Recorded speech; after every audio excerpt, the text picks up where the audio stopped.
Ya halo Sobat Eka TV, jumpa lagi dengan saya Eka di channel Eka TV. Hari ini saya mau coba kasih lagi beberapa tips cara merawat Toyota Kijang tahun 90-an. Nah ini di samping saya udah ada Om Akbar, cuma biasa dipanggil Abang nih. Gimana kabarnya Om? Alhamdulillah sehat nih.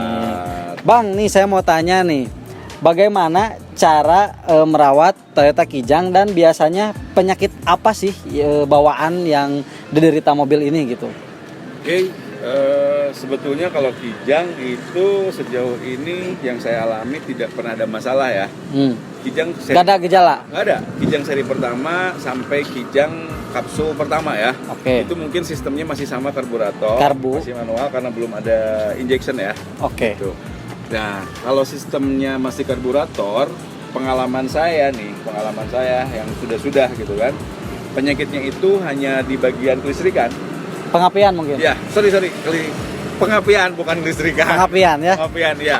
Karena dia karburator kan? Karena dia karburator, iya. ya pengapian ya. Contohnya dari platina, dari kuil, kabel busi, sama busi. Nah, kalau itu semuanya bagus, baru lari ke karburator. Tapi sejauh ini karburator tidak pernah ada masalah. Jarang ya. Bahkan mobil-mobil lain karburatornya diganti banyaknya pakai kijang gitu. Karena karburator Kijang ya, karena Kijang memang tidak pernah ada masalah. Untuk karbu.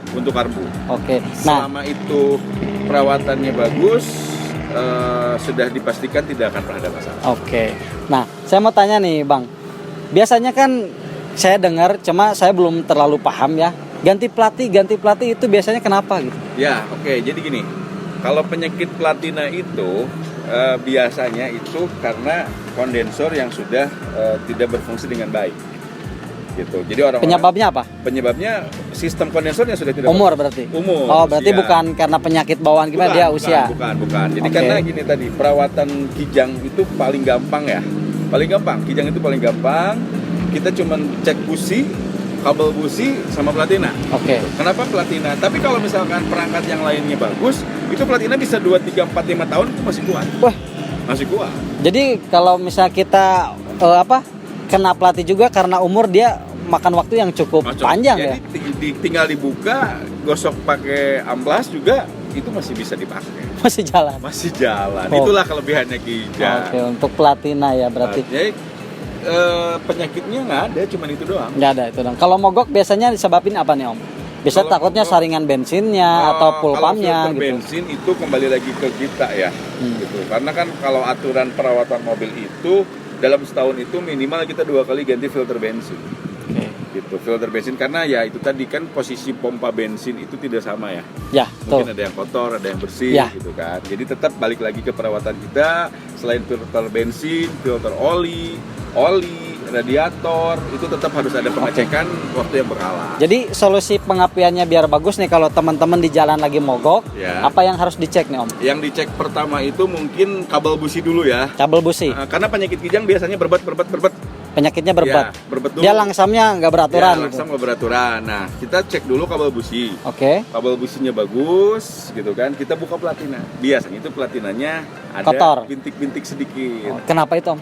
Ya itu tadi yang tadi saya sampaikan, itu biasanya pengaruh dari kondensornya yang sudah aus, yang sudah berumur lah. Ya, gitu. Jadi sebenarnya kalau boleh saya tarik kesimpulan, platina tuh sehat-sehat aja, cuma karena kondensornya dia udah mencapai maksimal lah ya, harus diganti, jadi berebet ke platina. Platina, betul.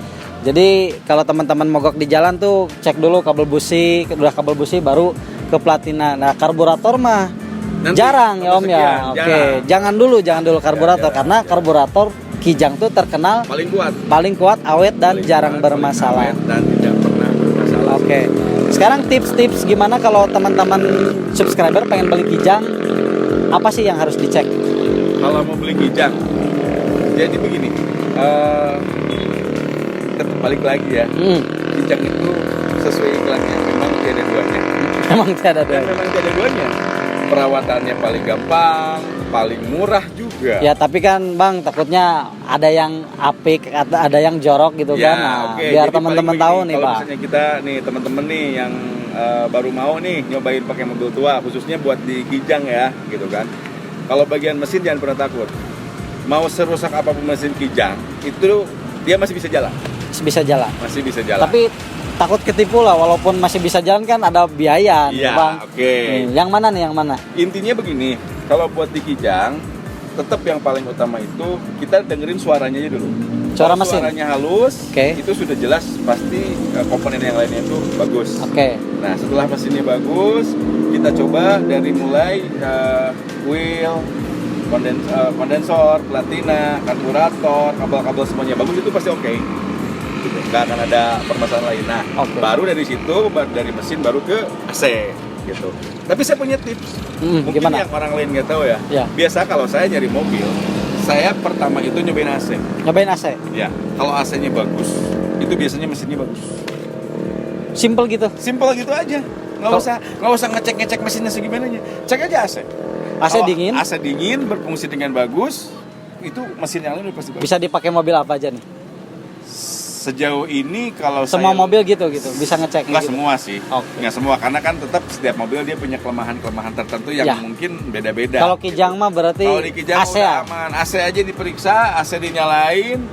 Kalau dinginnya bagus, termostatnya berfungsi, itu udah pasti bagus. Oke, jadi saya tarik kesimpulan nih, Bang ya. Teman-teman, untuk mesin Kijang sebenarnya ini pengalaman langsung dari Abang tuh jarang ada masalah. Nggak pernah. Kalau ada masalah juga berarti itu usernya emang nggak merawat. Ya. Dan di bagian pengapian biasanya tuh kalau berobat dia di Platina. busi, lalu lari ke platina, yang terakhir baru ke karburator. Nah itu seperti itu. Jadi cara merawat Kijang itu sangat simpel sekali. Cuma kita ya asal kita sering lihat ruang mesin, dicek juga pagi-pagi dipanasin ya Bang ya. Ya, betul. Dan jangan lupa ganti terus oli secara berkala. Ya, oli kan biasa kalau aturan pabrik itu 5.000 ya. Tapi biar lebih bagus ya kita turunin lah 3.000 kali ya. Oke. Gitu. Oke. Oli mesin. Terus jangan lupa 2 kali ganti oli mesin itu wajib, 1 kali ganti filter oli. Oke, 2:1 ya. 2:1. Siap. Ya. Gak ada lagi nih, Bang. Cukup. Cukup semuanya aman. Pokoknya mobil yang paling gampang lah Kijang. Siap. Ya mungkin segitu teman-teman cara tips merawat Toyota Kijang bersama Abang nih, Om Akbar. Mudah-mudahan bisa menjadi informasi yang bermanfaat buat teman-teman semua. Dan yang mau beli Toyota Kijang jangan takut, ini mesinnya bandel, karbunya paling awet, dan komunitasnya tuh paling banyak se-Indonesia. Nah, saya ucapkan terima kasih kepada Abang, Om Akbar. Sama-sama. Ini dari Aksi ya Bang ya? Ya, dari Aksi. Anak Kijang Super Indonesia. Saya undur diri. Semoga informasi ini bermanfaat. Dan jangan lupa diklik tombol apa Bang? Subrek. Subrek ya, subrek. Subrek, jangan lupa di subrek ya. Oke, terima kasih Bang. Sampai jumpa di video selanjutnya. Saya undur diri dan salam Eka TV. Eka TV.